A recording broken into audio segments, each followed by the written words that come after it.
This week, Netflix's docu-series Don't Fuck with Cats and the ethics of documentary filmmaking. And you, the listeners, listening to a full podcast about Don't Fuck with Cats.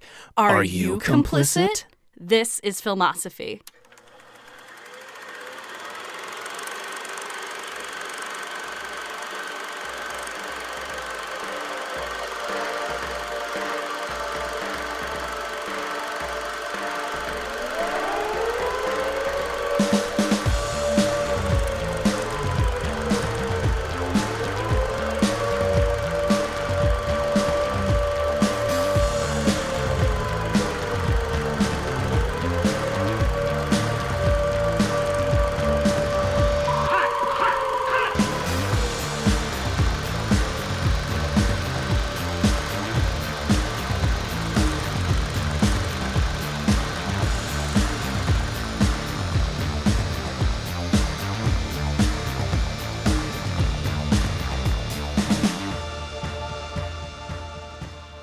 But yeah, don't fuck with cats.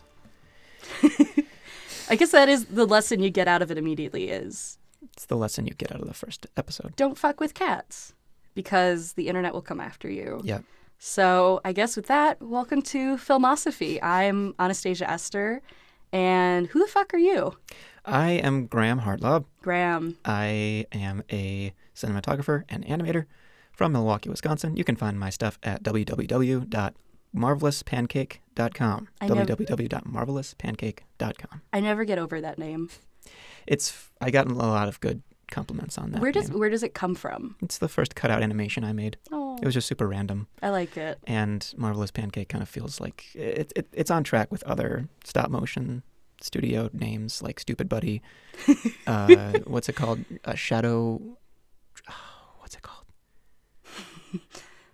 Like Shadow Machine. Shadow Machine. Shadow Machine, and there's one called Springtime Jellyfish. Springtime for jellyfish. Also Mosamos. Mosamos. Yeah. Those were a couple that I was trying to find in New York while we were there. But they never responded. Yeah.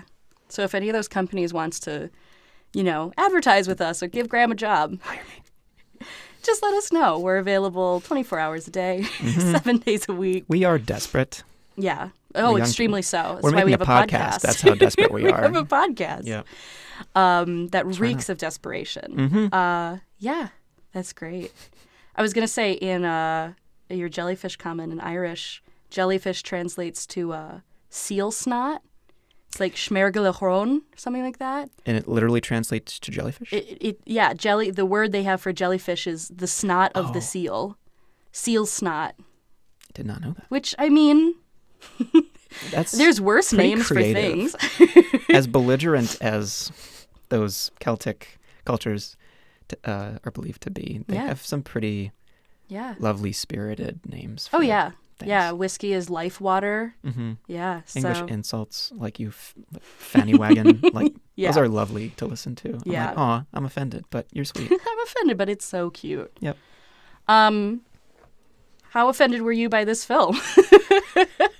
Don't fuck with cats. So Don't Fuck with Cats, 2019 film, 3-part, is it 3 parts still? 3-part miniseries. Miniseries, right on Netflix, in some ways following the story of Canadian murderer Luca Magnotta, but in more ways sort of following our relationship with crime culture, and following our relationship with, the idea of these armchair sleuths, which is pretty topical as we're still waiting on any info on the missing Gabby case, Gabby Petito, with more armchair sleuths. You know about that one? No. She's she was a van life YouTuber. And then she went missing, and I think they found her body. I could be totally wrong, but her boyfriend is still missing, and it's a lot of people doing their armchair sleuthing and thinking that they, from watching films like this, know what they're doing, and royally fucking a lot of shit up, which is always fun to watch real life consequences happen.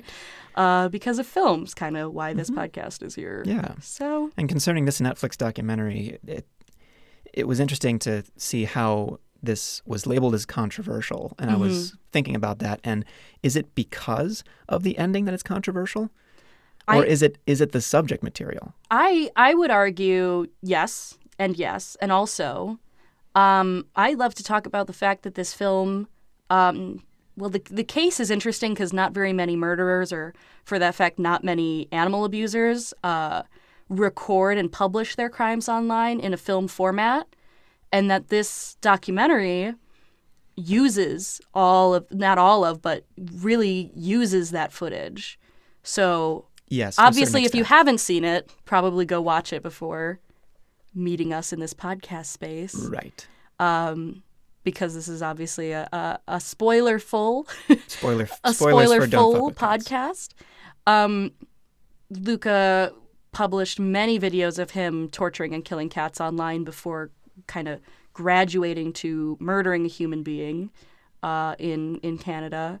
And this documentary does not shy away from showing you the actual footage that he published of hurting cats, suffocating cats, feeding one live to a snake. It's sick shit.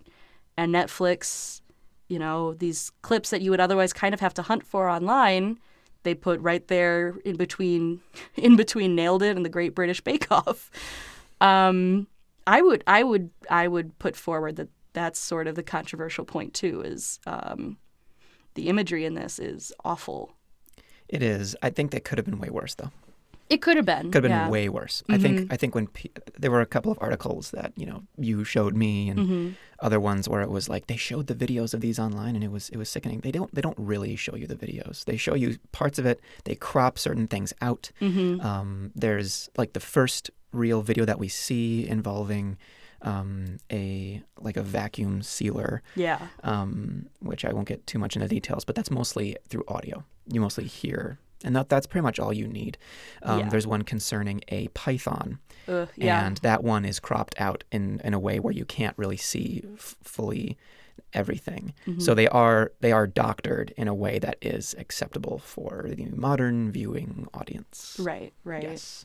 And so, I mean, that I was kind of appreciative for. I was scared going into this. Yep. I was worried going in, because I'm a hardcore cat person. Oh, yeah. Hardcore cat person. Dogs straight up scare me. Oh, no. Not going to lie. But cats I adore. And, going into this, I was kind of freaked out. But there was a couple things that kind of made me at peace with it, partly because of the doctoring, but also because cats only make an appearance in the first part of this miniseries. Right. It's only the first episode. Right. It's only the first episodes where cats are really even mentioned, which is the first part of why I didn't really like this series very much. Oh, okay. Was because the title is a 100% attention grabber that doesn't live throughout the entire thing. Right. The first episode is about cats. The first episode is all the shock value in the fact that this guy is doing these monstrous acts to cats. And then it is never dropped again. And then from there on out, it's basically a series about a serial killer.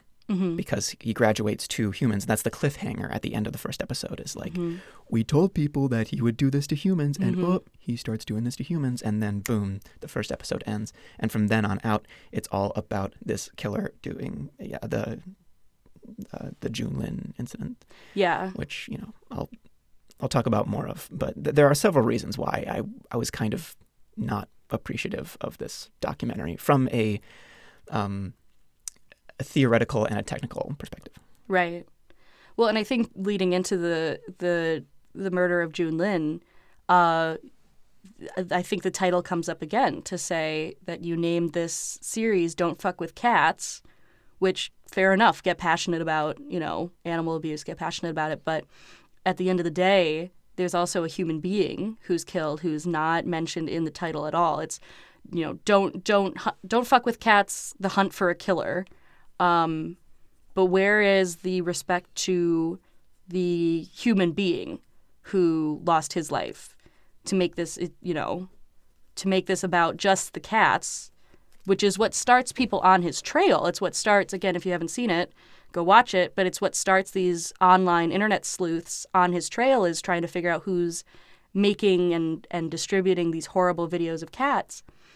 But it's not in my opinion, the top of his crimes. I would say the top of his crime is the murder and, dismemberment of this living human being who he enticed back to his apartment.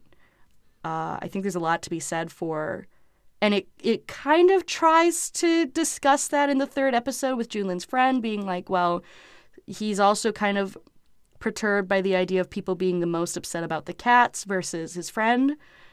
But the documentary, which could have gone by any other name, still picks the name despite it containing criticism of the idea. Yeah. If you had real appreciation for the criticism, you have the ability to change the name. Wouldn't you? I would.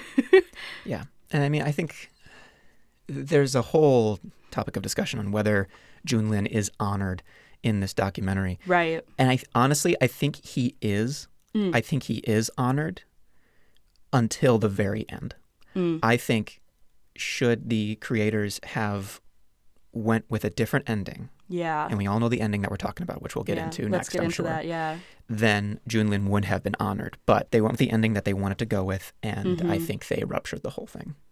Yeah, so let's talk about the ending. So that's primarily what we want to talk about. Yeah, that's kind of the topic. That's kind of why we're talking about this. Yeah. We're not talking about the fact that it's the content matter. We're talking about something very specific about this. Right, because you could talk sort of passionately about, should we have shown this?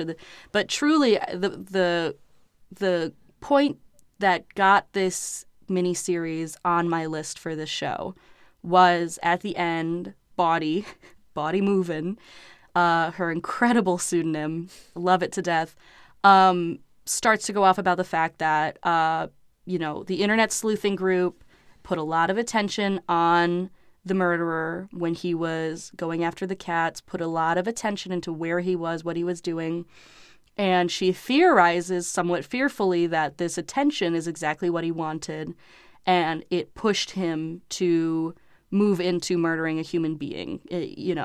There has to be an escalation. You see that a lot with other serial killers. Luca, in the human sense, wasn't a serial killer. I think it's defined as like 3 people or above, but he's a killer. He's a murderer nonetheless, right? That's what matters. I don't know the specifics, but I believe that. Me and my murder podcast. But he's a murderer, and they talk about you go from harming animals to killing humans, and they theorize that would happen, and it did. And she theorizes that their attention is what pushed that escalation. Well enough. Consider your actions however you want to, have whatever guilt you need to feel, Body. You're welcome to it. But then she turns to the camera. Literally. Quite literally looks the camera in the eyes and goes, and you at home watching a whole fucking documentary about Luca Magnotta. Are you complicit? Perhaps it's time we turned off the machine. Very, very jarring. And we go to credits. And we're just sort of left with not only everything that we've just seen, but now also this sort of rhetorical question being asked by someone involved in the film. Should you have even watched this? I don't think so. So let's get into that, because I have a lot of opinions on it. Get into it, because there are some thoughts. Tell me your thoughts, because I can see you're very passionate about this. Yeah, right. Maybe I'm passionate. Right off the bat, Deanna Thompson, right? That's her name? Mm-hmm. Probably wouldn't appreciate that I'm using her name on the podcast, but fuck it. Right off the bat, I did not trust her as essentially a host or a lead in this documentary, because the first time we see her in the very first episode, she does this thing where it's like, are we rolling? Are we ready? Okay. Mm. And it's, for me, I read it as horrifically performed. It was rehearsed by her. She wanted that to happen, and she wanted to have this kind of weird opening to this documentary. Mm-hmm. And I didn't see it as authentic. I saw it as performed. I saw it as planned, and I immediately, to me, she lost credibility right off the bat. Mm. And I was very cautious kind of moving forward. I didn't really... She struck me as a crazy aunt. She struck me as a crazy aunt who, in regard to this ending, wanted a shock value ending without really thinking about what she was saying. Right, yeah. I didn't really... Because my to put my thoughts in one sentence, putting the attention on the audience and asking the audience if they're complicit is fine as long as you fully accept responsibility, that it's because of you that the audience is accepting responsibility, if that makes sense. Right. The reason why the audience is complicit is because you were complicit. In fact, you kind of propelled Luca Magnotta to keep going. You and John Green, who's the other guy who's being interviewed, who's part of this pretty much armchair vigilanteism, they were searching for this guy. They were directly messaging this guy and saying, like, you're a monster. Who are you? You know, and they even contributed to someone's suicide. Someone who was posing as Luca Magnotta because mental illness is a thing. Right. Because people are driven to do crazy things. Right. Someone posed as Luca Magnotta Right. and was saying that they were doing this, haha, teehee, lol. And they were saying, like, you're a monster, kill yourself. Right. They were saying these horrific things, like not Deanna Thompson and John Green specifically, but people in this group were attacking this guy, and Right. it caused him to commit suicide. Either because of depression or because of this. I don't know. I don't want to make a statement, but bottom line, they contributed to it. Right. Not only that, but they contributed to, like, Luca Magnotta graduating? Is that the right word? From killing kittens to killing people. Right. To murdering, dismembering, and committing heinous acts to the body of June Lin. Yeah. They are responsible for it. And it was, so with that ending in mind, when she looks at the camera, it's like, are you complicit? Maybe it's time to turn off the machine. I was very disappointed. Yeah. That's kind of my thoughts on from that perspective. There's one other aspect of the documentary that I thought was kind of manipulative and not really the part of the documentary, which I can go into later. But right now, if we want to just talk about this, then we should. Well, yeah, I don't think it's hard for me to take her question of, are you the viewer complicit, seriously, because the logic of appearing in the documentary, assisting the documentarians, being a part of, you know, regardless of her participation in the manhunt and the subsequent murder, her choice to participate in the documentary is her choice. And then to almost sort of turn heel on it as if she was forced to do this and say, but what about you who watched it, you sick fuck? She's kind of a sentence away from saying that, like, how dare you watch this media? To me, if the logic was consistent and she truly felt that anyone giving him attention was contributing to harm in the world, I don't think she would have allowed herself to be part of the production. Yeah. And that's a serious question that we can ask as filmmakers, is at what point is a documentary not suitable for release? Right. We can talk about the ethics of distribution. There are tons of documentaries that include imagery and include stories that probably shouldn't, in my opinion, if it's harmful to the culture, if it's harmful to the environment that it's released into, maybe it shouldn't exist. A really good example that I struggled with for a long time is a Milwaukee-based documentary called Marky in Milwaukee. Have you seen it? No, but I remember I remember when it came out. Yeah. And there was a panel with Marky, the filmmaker. Yeah. Were you there? I was. Yeah. I went to the Milwaukee film screening of it where Marky was in the audience. And to synopsize it very quickly, you have an individual who's born a man, transitions to woman, detransitions, and then sort of retransitions partially, where you're getting into such specific labeling that to try to put Marky in any sort of a box becomes tough to do because Marky inhabits a totally different space. Now, that's a film where I think it was expertly done. And I won't get into any sort of my criticisms on it, but it's something where you're releasing something that instills in people, especially if this is their first time seeing a documentary about a trans person, the idea of transition regret, these really sort of, 900-level courses in trans theory to someone who doesn't really totally understand what a pronoun is. You know what I mean? It's the same thing with this film, is if we want to get into the morality of producing a film, knowing that attention is exactly what this murderer wants, how ethically can we contribute to that? Now, I think it's good that Luca's going away forever. I think if it was something where we still didn't know who this person was, and there's a potential that they were still out amongst people, and we made something, and by we, I mean, I guess the filmmaking community, if something like this was made, it would be a whole nother conversation of, have you now empowered this mysterious person to attack again? Yeah, which we did. Watching the documentary, in this documentary being released, people know Luca Magnotta's name. Yep. We know what he did. Yep. And that's what he wants. He got what he wants. Mm-hmm. And, you know, for me, like, I don't like that, but I accept it. I accept the fact that the bad guy won. I accept that this sick person got what he wanted. And that's the end of the story. That's what happens. Right. He won what he wanted, yeah, right? He got what he wanted. Right, because even though he's not free in the sense that he is imprisoned, he's still... attention was the goal. Attention was always the goal. It wasn't... He didn't hate Junlin specifically. He didn't, as far as we know, have some sort of explicit vendetta against him.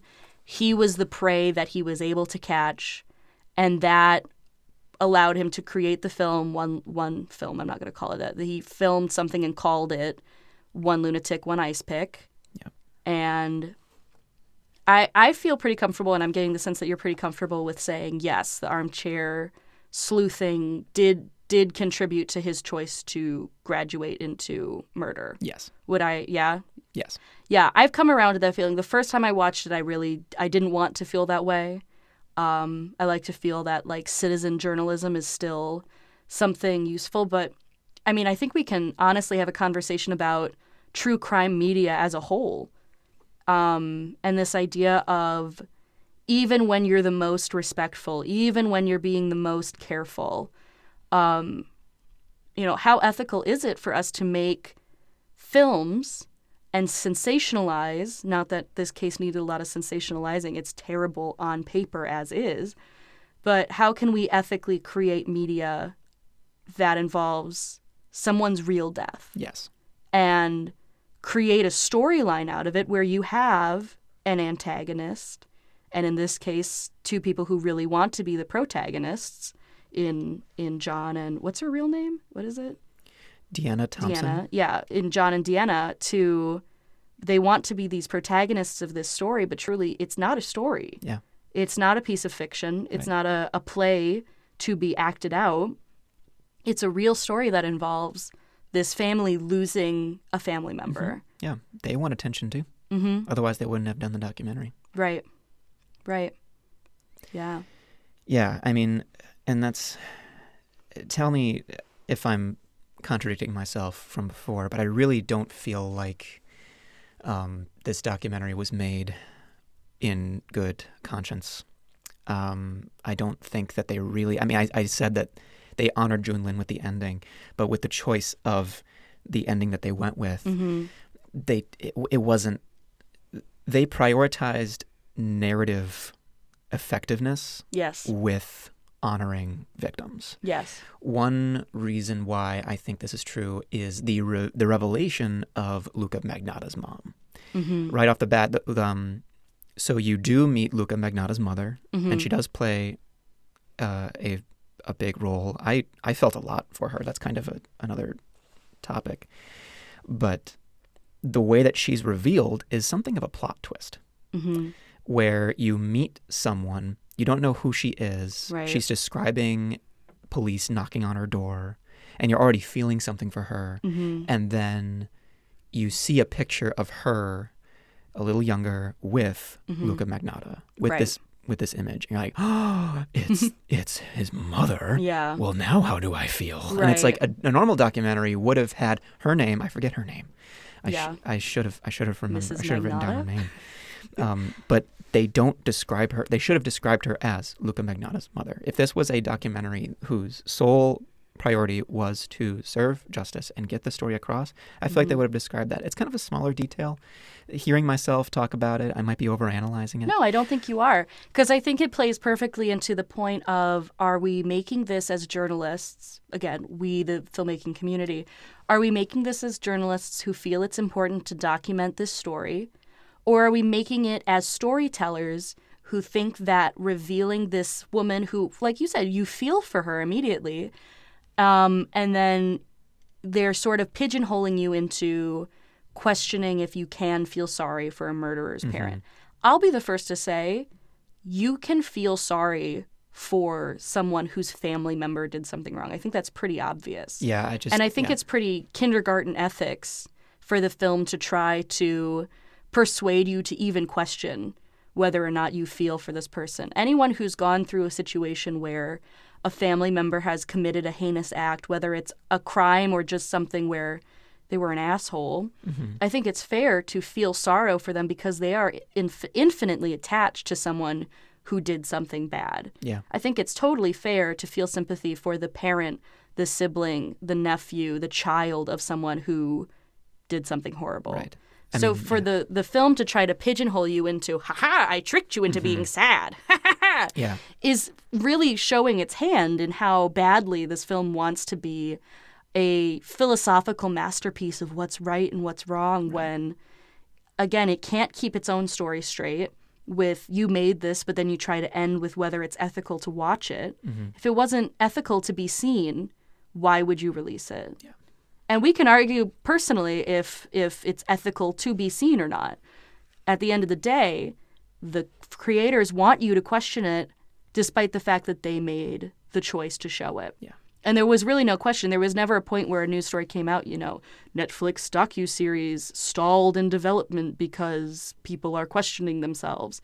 They made it. They knew they were making it. They released it. They knew they were going to release it. Yep. There's never a point at which they emphasize, and then we really sat and thought about it and thought about what this would do to the ethos of the world. Should we really tell this story? No, it's out there. Yeah. It's done and said for, which sort of collapses it collapses any reason, any right that you have to ask the viewer now, are you the villain too for watching it? It's kind of like they're not retconning themselves, but they are giving themselves an excuse. Because if they didn't have this ending, then people would really come at them by saying, wow, you were really complicit with these videos and you gave him the attention. They didn't want that. So they gave themselves a cop-out. Right. And they gave themselves... And then not only that, they turned it to the audience. They fucking blamed the audience. Right. And it's like, oh my God, like where's your heart at, man? Like where? Yeah. Well, and it's like I think there is a philosophical question to be asked about the consumption of true crime media. I don't think there's anything wrong with questioning the idea of, hey, is it appropriate that almost every month it feels like there's a new docu-series, a new documentary, a new podcast, and I consume this media as well, about someone's terrible murder or someone's multiple terrible murders or things that aren't murder but are terrible, somebody's, molestation. Like I swear to God, every 3 months there is a new something about Catholic Church molestations. Not that those are the only molestations that happen, but we're constantly pumping out media about it. And then you ask, well, what has really changed? Not just in the church, but in our society. What have any of these pieces of media done to change anything related to child sexual abuse, molestation? Right. And the answer is nothing. So I don't think it's ethical to call any of this really education for the purpose of change, because I don't believe that there's any clear statistics that show, the creation of true crime media leads to lessened murders, leads to a lowering of the murder rate in whatever area. Yeah. As a woman, I can kind of passively say, well, I consume it so that, I hear these stories and then I know what not to do. But that doesn't really change anything other than sort of a constant paranoia. And when you're paranoid, you are probably more likely to notice the guy following you in the parking garage. Right. Because you're already paranoid. Okay, that's interesting. But I don't think it necessarily changes that I'm any less or more likely to be killed by a serial killer or to be raped by a serial rapist. So to say that any of this media ethically has anything to do with, the public's right to knowledge or the safety of women is bullshit. Because if the public wanted this information, it's already public knowledge. If people really wanted to know, in the sense that consuming it would make them safer, then they would just read the court documents. Mm-hmm. But do you know what's the least thrilling thing in the world? A court document. The least thrilling thing in the world is an Excel spreadsheet that says when this person appeared in court and how much bail they paid and who the co-bailiff was and what the judge is. No one gives a shit. But it's probably the most unbiased record you have of the thing. I mean, certainly the record of what happened in the courtroom, yes. Bias can still exist in each of those people and the things they're saying. But that report itself? Right. But in and of itself, you could get those files, read it, make your own judgments and say, he admitted that he did this to this victim. Okay. Yeah. I will never accept wine from a stranger. I will never get into a stranger's car and hitchhike, right? Well, that's interesting that you bring that up because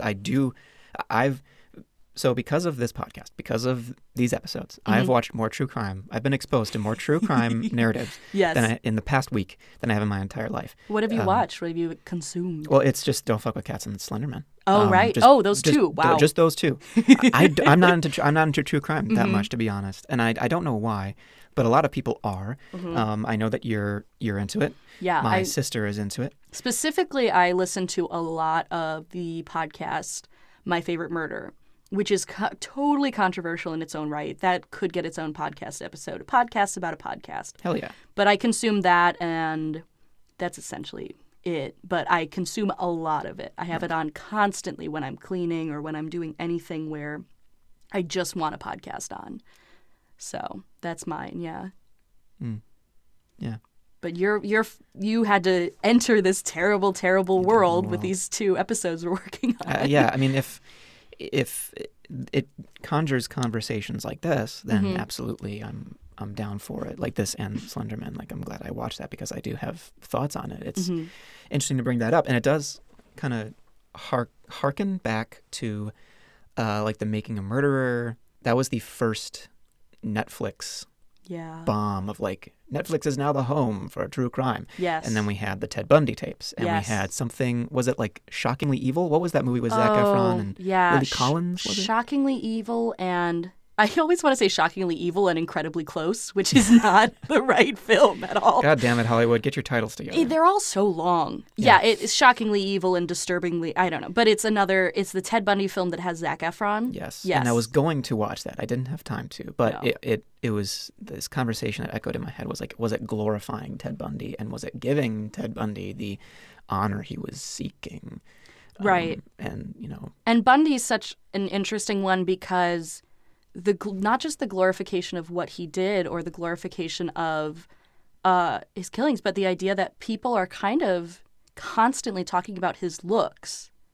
That Ted Bundy was able to get all these women because he was so attractive. And it's like, maybe we don't need to talk about that. Maybe there's truly no reason to discuss whether or not someone was attractive to you when they've murdered people. I think that's a fair enough statement to make, is someone's sex appeal becomes null and void the minute they kill somebody. That's just my very controversial take on it. And to talk about Making a Murderer, the idea of making a multi-part episodic documentary about one case where you are specifically choosing to omit information in a chronological order in order to entice someone to watch the next episode. And I haven't seen all of Making a Murderer, so I can't pass judgment on that itself. But I do feel that it ushered in an age of again, sensationalizing murders into film form, where now it's not just about a 2020 episode where they cover the whole thing in one sitting. Now it's, how do I get you to come back for episode 2? How do I get you to come back for season 2? Let me sell you on the spin-off series where we focus on this one person who was involved in the case and is a bad person too. It becomes something where singular cases are so blown up to cover every interpersonal detail of each individual involved that you start to lose the point of it, which is, at the end of the day, someone or multiple someones lost their life. They have been killed, they have died at the hands of this person, and frankly, I don't think their 3rd grade report card matters in that context. You know, the idea of trying to root. And that's the other thing that I think scares me about true crime is I think everyone wants a pattern to follow. Everyone, not everyone, a lot of people listen to these and want to believe that there is a way to predict who's going to be a murderer, that there's a way to predict if you're going to get murdered, that there's a reason why some people are able to kill. There's a reason that some people are able and willing to kill. And I think the hard and scary truth is that there isn't a pattern. There are certain patterns, like there's this idea of like, well, if someone was a bedwetter and something else and they kill animals, there's a chance that they might become a serial killer. But there's people who do those things and don't become serial killers. There's people who don't do any of those things and do become serial killers. Yep. Humans want a pattern. And so we consume this media and hope to see that everyone from Bundy to the Zodiac Killer to Luca Magnotta to Hitler all had this one trait. And if we just watch out for it, you'll be safe forever. And it doesn't exist. It can't exist. Yeah. Because murder isn't just one thing that happens every once in a while. It's the umbrella term for a lot of different ways that people kill other humans. It's massive. And we're so scared of it. But there's really nothing. There's certain things you can do personally, but there's nothing to do on this large scale where we're blowing things so far out of proportion. That's just my theory on it. Everybody wants answers to the big questions. What happens when we die? When will I die? Will I be killed? These like big, big things that can't possibly have a concise answer. Certainly not one provided by Netflix. Yep. I'll be the first to say it. Yeah, I mean that's probably a chief reason why we have this podcast is because with so much media going around, that's what we're exposed to, and we're surprised when our lives aren't executed in those patterns that we see. Right. And oh my God, I would love a pattern in my life. Yeah, for once I in would my too. goddamn life. I would love a pattern for anything. I would love a pattern for just knowing when Starbucks is going to get my drink right. Fuck yeah. Because I Or feel your like name I right. order the same fucking thing, and it's like a full different color each time. It's insanity. I would love a pattern for something as simple as that. And we're asking for a pattern of how to know when someone's going to make the ultimate choice to kill another human being. Yeah. Human behavior, it doesn't work like that. Right. There are certain minute ways that you can track certain things with certain symptoms and tests. But it's not, you can't make it macro and scan the entire earth through that lens and say, here they are. Here are all the murderers. It's not possible. Well, and let's see. I mean, in the case of June Lin, in one of the articles that we brought up, there was this featured testimony from June Lin's father about how every time we mention June Lin, it is in shame and it is in grief. Right. Because of what June Lin is now known for. Right. And because of what we have to answer to now. And there was interesting things being brought up about, interesting ideas brought up about, okay, if you were murdered, if someone murdered you, would you want the video of your murder broadcast to everyone on Earth? Yep. And it's, I don't know, like that's probably why I'm turned off by true crime in general, is because these are human lives. Yeah. I would not want to have a video with my decapitated, naked body online. Yeah. I don't want that. I don't think anyone wants that. I don't think anyone's father, mother, brother, sister, family member wants that. No. I think we should let these situations be handled by the people whose job it is to handle them. And if we want to be compelled by something, we can look up those reports if we feel so compelled to, because they are public record. You can look them up. They're there. I think we should do that. Or we should create our own stories that satisfy us. Right. And that are fiction. I mean, that's pretty much all I have to say about that. But it's strange. Yeah. I mean, but it all depends on the execution. Because on one hand, I think this was executed in one way. This was executed in a way that I didn't favor too much. Right. But when we talk about Slender Man, the documentary that I watched about Slender Man, I liked how they did that one. Okay. We're going to have a lot to talk about in that episode. Fuck yeah, let's go. My God. Let's go. Because the way that they did that documentary, I felt was very interesting and thoughtful. Yeah. Opposite of what I thought of this. Right. And I mean, this is kind of touching on what I saw before, but this is another interesting idea. I wonder what it was like for someone who has already seen Basic Instinct to watch this movie. I wonder if because, I mean, okay, so we're talking spoilers. There's a heavy involvement in the movie Basic Instinct with Michael Douglas and Sharon Stone in this. Basic Instinct plays a role in this. And I wonder if someone who is a fan of that movie watches this and catches on to it. Okay. And I wonder if I wonder what it would be like to be like, huh, I wonder what was this. Some parts about it I believe 100%. Some, I mean, fuck it, were pretty creatively executed. But then there are others where I'm like, okay, that's a little far-fetched. Well, jump into it because I haven't seen Basic Instinct. Yeah. So jump into what you're theorizing on here. I haven't seen Basic Instinct either. Oh, fun. I mean, I knew what it was. But watching this, you realize, and it was another one of the things that was kind of revealed in a plot twist. They actually play the clip over of Luca Magnotta's mother saying he was a film geek. He had a Basic Instinct keychain. And that was another way that I was like, oh, this is a very manipulative documentary because they're playing things as if it was a plot twist and go back and like, yeah. So Luca Magnotta was apparently very influenced by Sharon Stone in Basic Instinct. Right. And in a lot of his crimes left homages to that film. The ones that I can remember is this character of Manny, Manny Lopez, who Luca Magnotta claimed was the mastermind behind his killings. Luca Magnotta claimed that he had an abusive lover named Manny Lopez who convinced him to do these heinous acts. And in the film Basic Instinct, there is an abusive ex-boyfriend named Manny Vasquez. So insert other common Latino name here. Right. So it was just kind of like that. And I wonder what it was like for someone who catch on to that. But it's also another example of why I wasn't a huge fan of this documentary, was because they revealed that in kind of a plot twist scenario. Right. Like you should be shocked to see that how the strings attach, taking something. And again, that's the whole thing about choosing to not reveal information in a chronological order for the sake of making something more episodic. Because truly, I don't think there was a reason for this to be so long.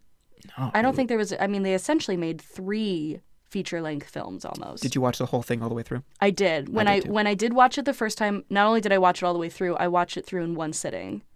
I remember thinking, I'm going to put this on in the background while I clean.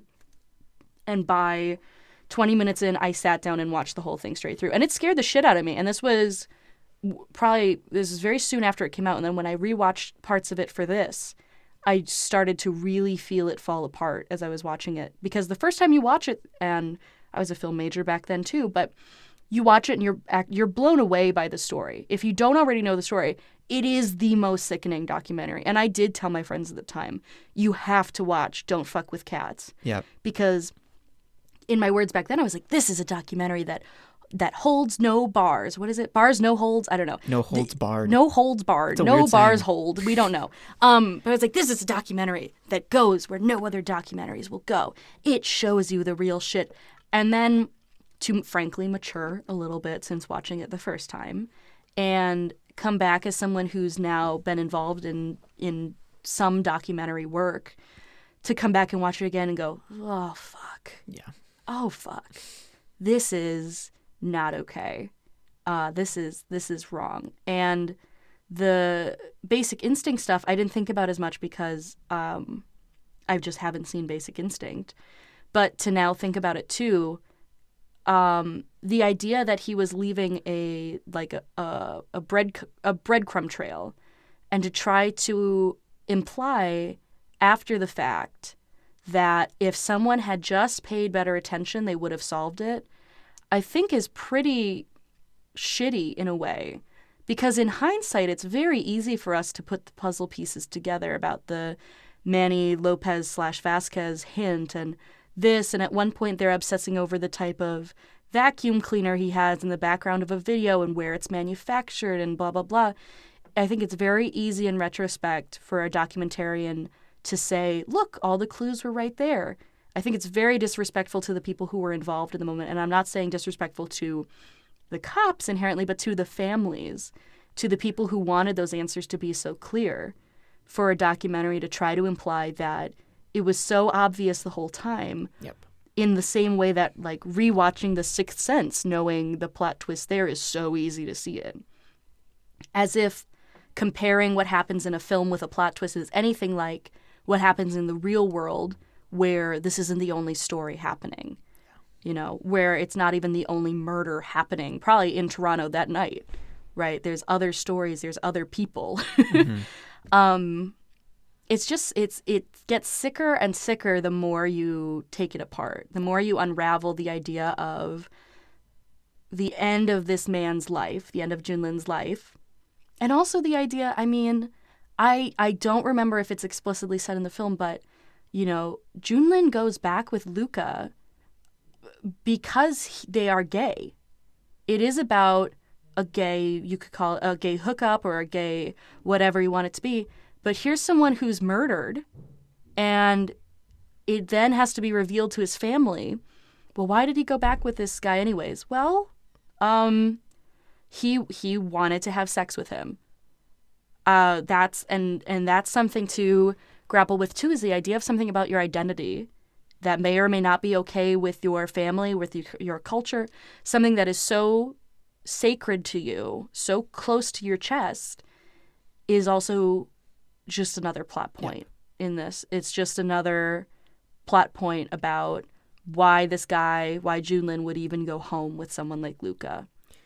You could take the documentary as is, already edited, make a new cut that emphasizes that point so much clearer. Yeah. Right? You could start with the title. Don't call it Don't Fuck With Cats. Call it something else. Yeah. I don't know what, but call it something else. And get rid of the ending. Those two simple things are already going to give Junlin the memory he deserves. Bottom line, if you're okay with the fact that they sacrificed Junlin's memory in the name of shock value, then go check out Don't Fuck With Cats. Because honestly, like it's a very beautiful looking documentary. Like I honestly, and this is my film major coming out. Right. Those aerial shots, those are lovely aerial shots. There's one of New York specifically, where I'm like, ooh, like it's cloudy, but they're embracing it. Like that's beautiful. The interviews are shot beautifully. Yes. It's a very well constructed, very well edited documentary. I would say that the music composition and the audio composition of this are something to be admired. I think, and that's why it's hard to judge films when we talk about ethics, because if I say Don't Fuck With Cats is a bad film, I have to specify that everything was in focus. Yeah, right. I could hear the audio. His J cuts were really good. Yes. Like you have to concede that the individuals who did the technical labor on this film did an exceedingly great job. Yep. The editors, the composers, everyone who was involved on the end of it, where they're just, not that they're just given it, but everybody on the technical end, everybody on the crew end, props to you. You made a fantastic product. It's not on them when I say that I kind of hate, looking back now, I kind of hate Don't Fuck With Cats. Yeah. It's from a storytelling perspective and from an ethical perspective, the perspective that puts forward the idea that the real loss of human life is more important than the ratings that this film gets. It's from that lens that I say this film sucks. Yeah. You know? And I would say, for the sake of someone who's interested in this conversation, and for someone who wants to know, in a way, how to do a documentary technically, but how to not do a documentary from an ethical standpoint, check it out. I don't care about people giving it more views. I don't think that's something, you know, to say, well, boycott Netflix over that. Because when we talk about other films, we'll talk about film boycotts and the idea of censorship. And it's not even a matter of saying that Netflix shouldn't have put it out. I simply think the filmmakers who made the choices that they made should reconsider what they made, and future filmmakers should learn from what I think are the bad choices that this film made. Yep. Be kind. Be considerate. Be considerate. I mean, reroute yourself. My I don't know that I have any right to give advice, documentary rights, but reroot yourself in the space that remembers that this is about people, human beings. A man lost his life to this person, regardless of whose fault you think it is. He was murdered. He was dismembered. He was disrespected. His death was turned into a spectacle, both by the immediate media in Canada and the world, and now by this documentary. And at the end of the day, there's a family out there, not just biologically, but of friends, who don't have this person in their life. Yep. And to reroot yourself as a documentarian in that space, suddenly, I think you start making different choices. Right. I made a documentary last spring when my dad had a hernia surgery. And I shot a lot of footage that never saw the light of day because I felt it took advantage of the fact that my dad was unwell.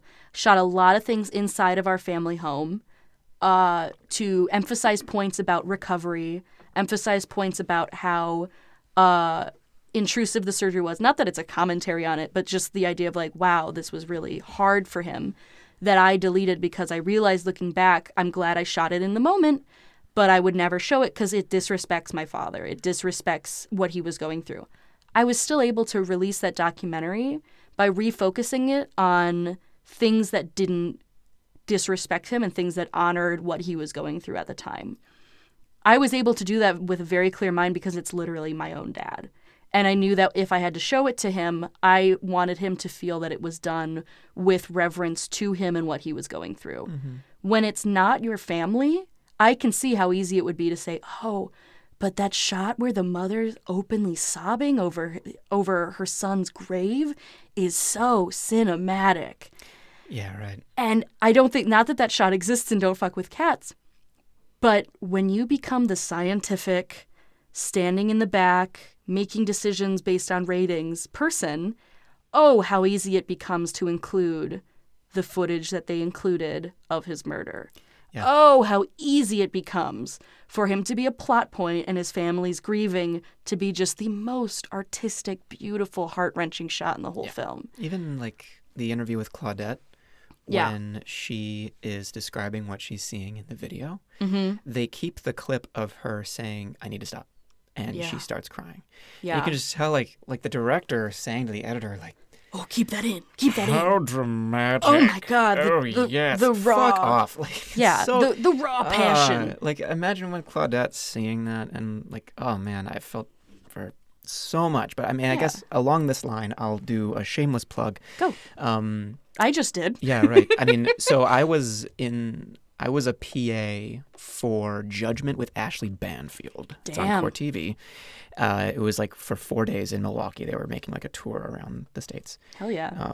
And that was interesting for me because that was true crime. And it was the first documentary I was really a part of. That's not true. There were other documentaries I was a part of. But this was true crime.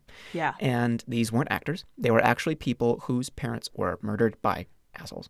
Wow. And they were actual victims. They were actual lawyers who represented both sides, and they were telling their stories. And sitting there, my job was to get coffee for people, get lunch, stand in when they needed to test lighting. High level shit. High level shit. We do incredibly glamorous work here in the Milwaukee film industry. Friggin' lovely. Yeah. But sitting there, when these interviews are happening, everyone has to just kind of sit. Yeah. Yeah. And listen. And I cried a lot listening to these people because like they broke down. They were what was great about the director. I'm forgetting her name. I should plug her name, but she did a great job of being like, take your time. Let us know if you want to skip a question. Yeah. Let us know if there's a comment that you would like taken off the record. Yeah. She was very considerate of how they were feeling and knew full well that they experienced this and they should tell their story the way that they want to. And it was a very interesting experience. And I mean, I'm glad I did it. Overall, that job was okay, but that was the best thing I got from that was just kind of hearing them and kind of realizing, oh, yep, there are real people who've been through some real shit, and they need to tell their story appropriately, or they need to have their stories told appropriately. Well, and it just goes to prove that it can be done. There is a way to create a documentary about a hard topic, whether it is a murder or any other form of crime or any other form of something that's hard but not criminal, there is a way to do it where you can still be a respectful person, a respectful storyteller, a person who does provide this information if you deem it so important that it needs to be told to the rest of the world, where you can do it and not be a dickbag. And it's not to say that anyone involved with this documentary was inherently a dickbag, but it's the idea that, you know, hard journalism doesn't have to be done with such an iron fist to the people who are grieving. The people who, you know, you don't get to ask the victim in these murder cases, you don't get to ask them for their story. You have to ask someone who is grieving. And there are people who go through something terrible and they're able to tell that story, not murder victims, obviously, but people who go through an attempted murder or they survive a natural disaster. They're survivors of some kind who are able to tell their story sometimes in a disassociative way where it doesn't, they don't have to tell it through the gauze of grieving. Any person who is telling a story after losing someone is telling it through their own trauma as well, through their own loss. And when you come at that as some sort of a cattle driver saying, we got to get the real stuff out of them, we gotta ask the hard questions and get the good shots of the tears and whatnot, you stop being an artist. And you start becoming, I guess I don't know what the term for it would be, but it's not something that I think ethically has a space in filmmaking. Yep. If you're someone who's interested in simply bullying the answers out of people, you're simply interested in, oh, this story is so shocking and I'm going to shock the world with it and yada, yada. I would really deeply encourage you to re-examine what's leading you towards the story. Because if it's not coming from a place of compassion, if it's coming from a place of, ooh, I'm going to jump on this story while it's hot and get it, be the first one out with a documentary about it. It's the reason 2 Firefest documentaries came out within a month of each other, right? Firefest documentary? Do you know about Firefest? No. Oh my God, that's another podcast we have to do. Okay. It was a festival, a music festival in the Bahamas, maybe Caribbean, that was supposed to be like very luxurious. Like all these performers were going to be there and all these rich kids, I say kids, but they were in their like 20s and 30s, were going to party on these beautiful beaches. They weren't able to fund it, but they still had it. And there were people living out of FEMA tents. There was no food. There was no water. And this whole, it collapses. And then about, I think it's like a year after, maybe a year and a half, Hulu and Netflix released documentaries about it within a month of each other. It's sort of like an ants versus a Bug's Life situation where you have the exact same thing being told by 2 different companies, one of which is coming from the side of sympathize with the people who put it on, and one of which is coming from the people who put it on are assholes and deserve to be brought up in court. Okay. So it's things like that where when it comes to a tragic story, Firefest, no one died, right? But when it comes to a tragic story like what's happening right now with Gabby Petito, I can only imagine that every channel, every true life, every true crime channel, and every, production company, they're already figuring out if they're going to do a documentary or a narrative or whatever so that they can be the ones to get the story out there.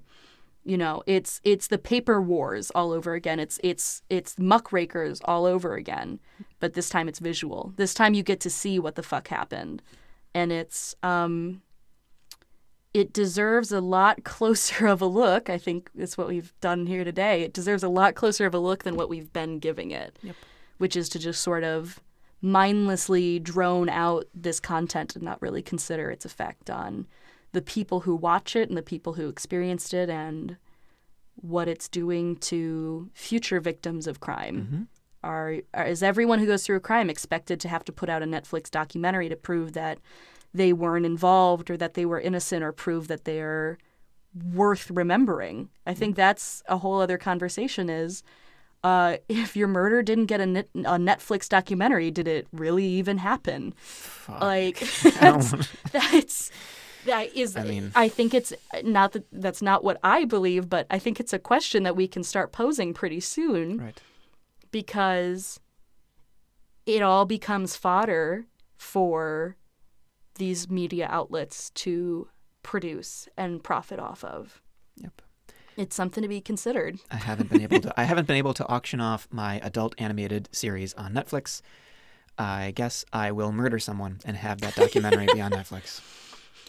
That's how I'll do it. Yeah. I mean, there you have it, folks. Don't prioritize a compelling narrative over justice. Yeah. I think this is the ending note that will be on many, many episodes of this podcast is, hey, be a person. Be a good person. We're going to go into Mr. Rogers mode. Yeah. We'll do that way. Yeah. Well, sometimes, I mean, that's the ethics sometimes you have to come back to is, are you being a nice person right now? Right. I could ask that 1,000,000 times on any film set I've ever been on. When someone's screaming about you getting their latte order wrong and there's an AD screaming about a light and everybody's losing their shit, just in your mind, are you being a kind person right now? Is it worth it? Is it worth it? Is it worth it there? That's what Midwest filmmaking is. Yeah. Midwest filmmaking is, oh, I can get that for you. Oh, yeah. Oh, thank you so much. And then you're working with folks out of LA and they're like, if you even look in my direction again, I swear to God, I will end you. I will cut you like a fish. God damn. Hey, don't you think, like, with this group of Facebook people, Yeah. don't you think that if they thought about it Mm-hmm. with, I forget their name, but the person who was posing as Luca Magnotta and then killed themselves. Yes. Don't you think after that incident happened, they would have been like, hey, maybe we should stop? I bet that's the thing about group mentalities. I'm sure that there are people who did stop at that point. Yeah. The problem is trying to convince people that what they're doing is wrong. Yeah. Or that what they're doing is wrong enough that it shouldn't continue to happen.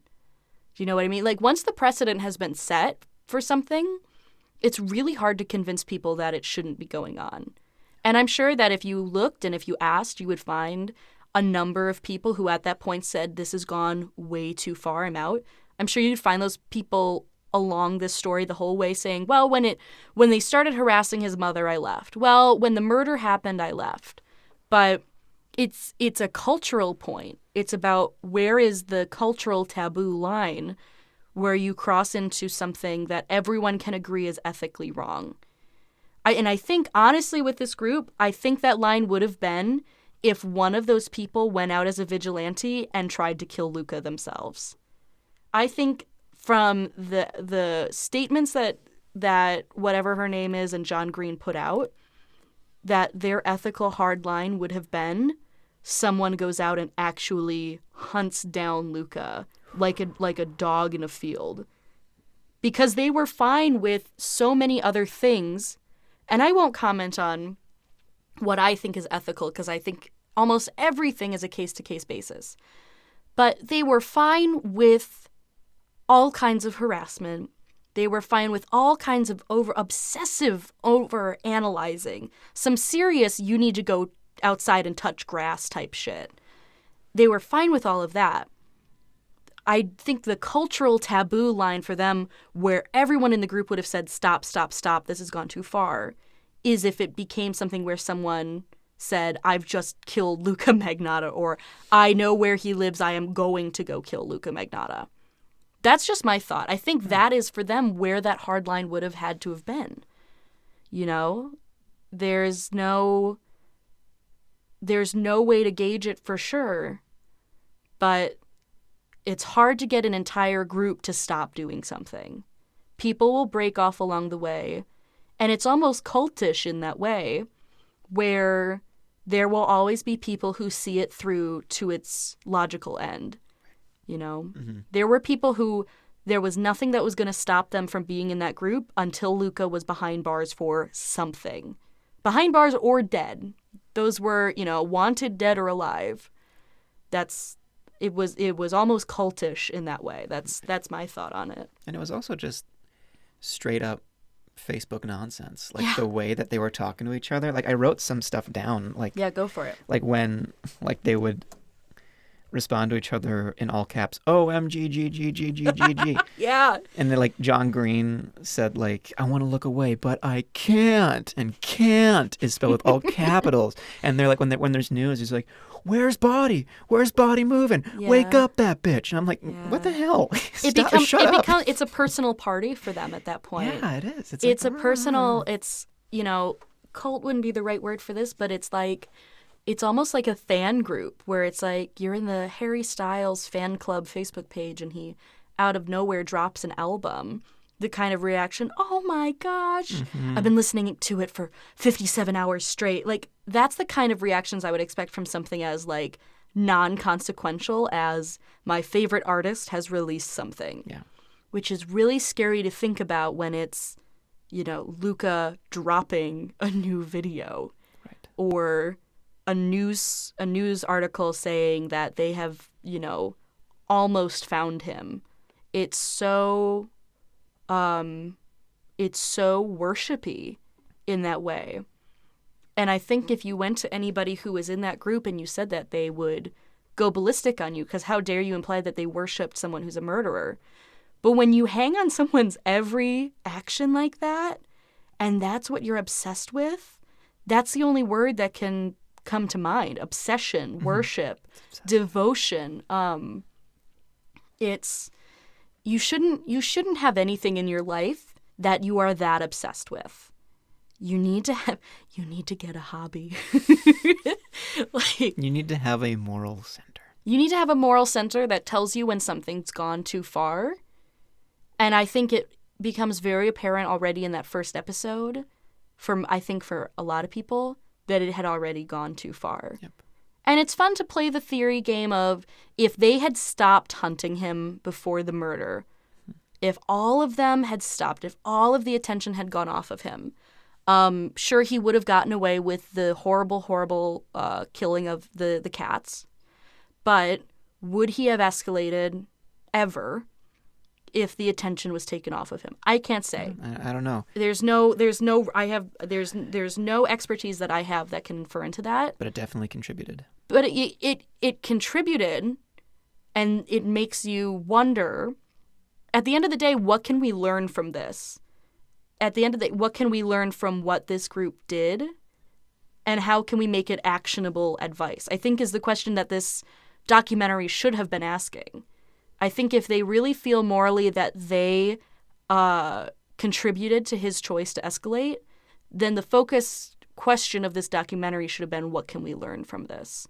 Where can we make a better choice in the future? If there's a copycat, or not even such a specific murder that it could be called a copycat, but how can we in the future curve this obsession so that this doesn't happen again? And that's not what this asked. What this asserted was, here's this very fascinating story and fuck you for watching it. Yep. There wasn't, I feel, at the end, any actionable advice or a call to action. Mm-hmm. Even for something to say, you know, what can we do about, get real specific with it, what can we do about Canada's closeted immigrant gay population to keep them safer? That wasn't, that even something as specific as that. Right. But at the end of the day, they just sort of lay this plate in front of you and then never come back to ask, oh, and by the way, this was so bad we don't want it to happen again. How can we ensure that it doesn't? And it was so close. It could have been. It could have ended with Jun Lin and his family and his friend saying how Jun Lin needs to be remembered for this. It could have ended like that. Yeah. But then they were like, well, we can spice things up by saying, hey, we're self-aware. And like you said, fuck you for what? We're self-aware in the worst possible way, where we're not going to take our own advice at all. But let me just make you feel real bad for a second. Because this is on you, Graham. You did this. Mm-hmm. Are you aware? By making this podcast. Yeah, and we're are complicit. Yes. And I'm sure there will be comments about, well, you're just directing more attention to it. It's the cat's out of the bag for a terrible. That is a. Wow. For a terrible lack of better wording, or a lack of looking for any better wording. Good job, Anya. The documentary exists whether or not this episode ever comes out. Yep. The criticism exists whether or not it ever comes out. I feel totally okay with putting out a conversation starter, which is what I like to think of this as, for the future of documentary filmmaking, that asks, are you okay with the model that Don't Fuck with Cats is putting forward? Yeah. Are we okay with what true crime media looks like today? And if not, why and what can we do about it? Right. Because I'm very sick of the idea in film that there's nothing to be done about these big issues. And again, it's why we're doing this, is because there are actionable things that can be done. The film industry doesn't have to be this toxic. The IATSE protest, that's not the word, the IATSE strike is some proof of that very few of us enjoy working 18-hour days to get up 3 hours later and do it all over again. And the same can be said with documentary. Not every documentary has to be the next most goriest, next most horrifyingest film ever created in order to be successful. It doesn't have to be. So, yeah. There was a bunch of questions I had before making this. I was thinking, should we use Luca Magnotta's name, or should we just refer to him as the killer? It's a good question. Because that was kind of the main thing, was like, I mean, we're forwarding his name in this. His name is in this. Yeah. I mean, his word is out. People know about him, and we contributed to that. There are people listening to this who have not seen Don't Fuck with Cats. Yeah, and I'm sorry for you guys. And, yeah, right. And now know Luca Magnotta and what he did, and know that this gross person, their number one priority was to have their name out, and we did that. I mean, it's what we did.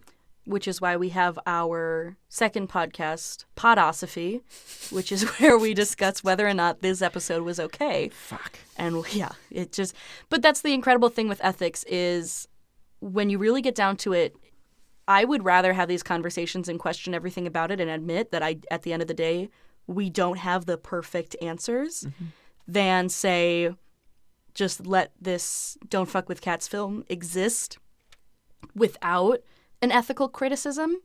I would much rather receive the angry comments that I'm sure will be received, and I'm fine with that. Yeah.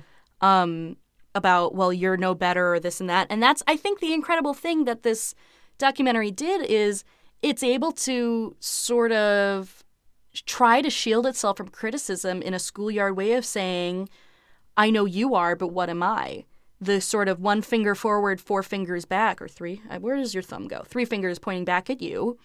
When you point at somebody else, to say, well, you know, we're complicit in making it, but you're complicit in watching it. And now with this, well, we're complicit in making the podcast, and you, the listener, you're complicit in listening to it. And because of that one stupid throwaway line, you now have this totally other conversation away from the crime, where now we have to talk about, quote unquote, who's at fault. I think at the end of the day, Luca Magnotta's at fault. I'll be brave enough to say the murderer is probably the worst person in this story. Yeah. But it's just an interesting thing to try to sort of deflect any criticism by saying, well, you having criticism is the problem because you watched it. Yeah. It's, again, a very schoolyard way of doing it. Yeah. So, I mean, we could make an entire, this is the podcast about it. And I think we've gotten through everything we could about this thing. Yeah. Don't Fuck with Cats. It's on Netflix. Watch it or don't. I feel like that's all you can come up with it, because if you want to see what we're talking about and you haven't already, and you have however many hours it takes to contribute to it. But only watch it because you want to. Only watch it because you want to. Or don't watch it because you don't want to. Don't feel that you have to not watch it. Yep. Because hopefully, especially if you're a filmmaker, you'll learn something from it. You'll take away something from this to consider in your own work. That's all we can ask for. And, don't fuck with cats. Indeed. I think that's still important advice. It's important advice. It is. So if you liked today's episode, go ahead and give us a follow on Facebook. We're Filmosophy Pod on Facebook. Go ahead and follow us at Filmosophy Pod on Twitter. And after this first episode, hopefully we should be all over the place. You can listen to us on Spotify, Apple Podcasts, anywhere fine podcasts are sold. Graham, where can people find your stuff? You can find my stuff on www.marvelouspancake.com.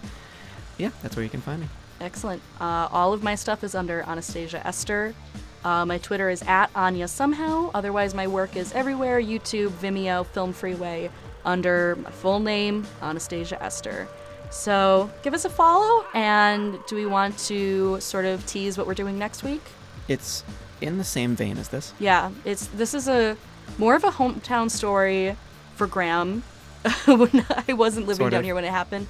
But another venture into true crime and the effect of the media, which is we're going to be covering the documentary Beware the Slender Man from HBO, as well as the fictional, I think, 2018 film Slender Man, and the real-life attempted murder case here in Waukesha, Wisconsin, that happened. Yep, we're going to be talking about true crime, we're going to be talking about creepypasta, and we're going to be talking about really shitty horror movies. Really, really shitty horror movies. Oh my God. Yeah. So, we look forward to seeing you then, and have a good one. Bye. Bye.